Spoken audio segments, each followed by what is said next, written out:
you confirm or deny or dispel reports that suggest that as you try to raise capital, some of Zimbabwe's strategic assets are on offer for mortgaging?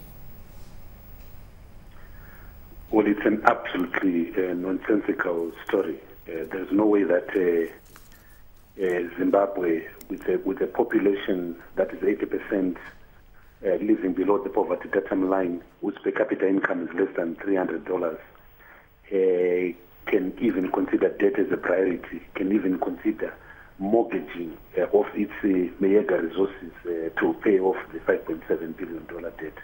So the whole story is absolutely nonsensical.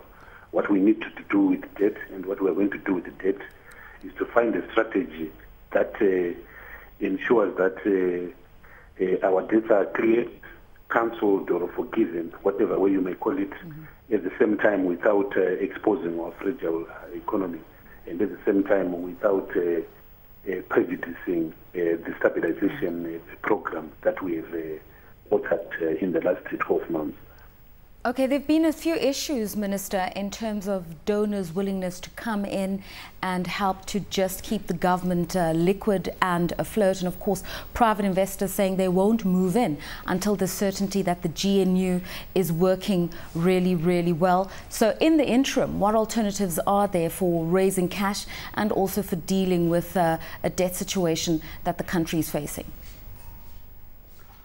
Well, private investors are in fact moving in, and the South African capital in particular is actually in a sprint to come to Zimbabwe, particularly following the execution of the bilateral investment protection agreement on the 27th of October 2009.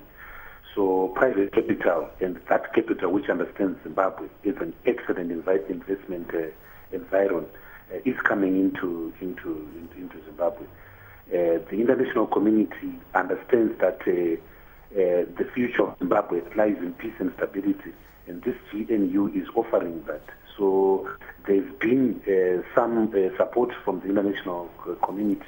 We hope it will increase, but 2009 was not the same as 2008 or 2000. People are coming in, people are excited, but of course there's still problems, and we as a country have to liquidate those different problems.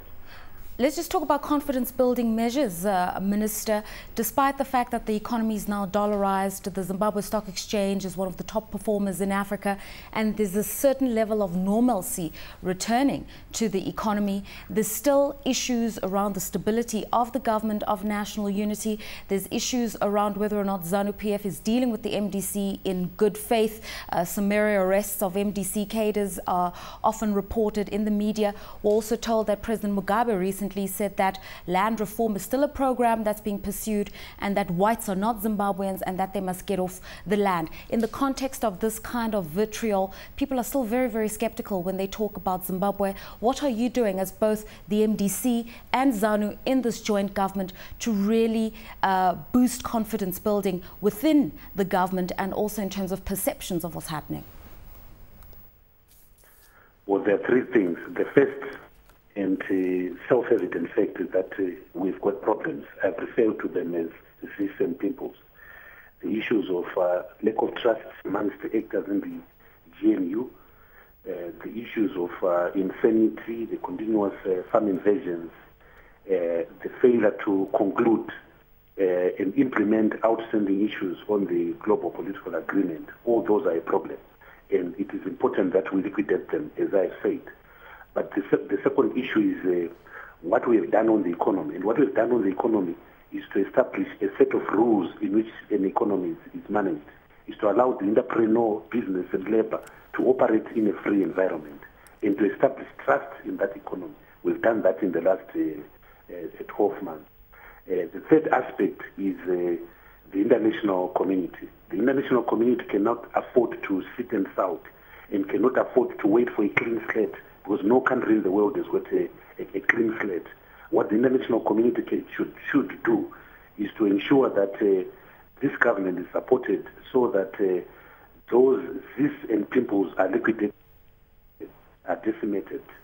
And of course, the last thing that is important is that we as a people have to move very quickly to democratize our country. We need a new constitution. We need to liberalize the media. We need new laws that remove the apartheid type legal regime that is still existing in the country. And if we address those 4 issues, I have absolutely no doubt that we can easily achieve growth rates of anything between 11% in the next 5 years.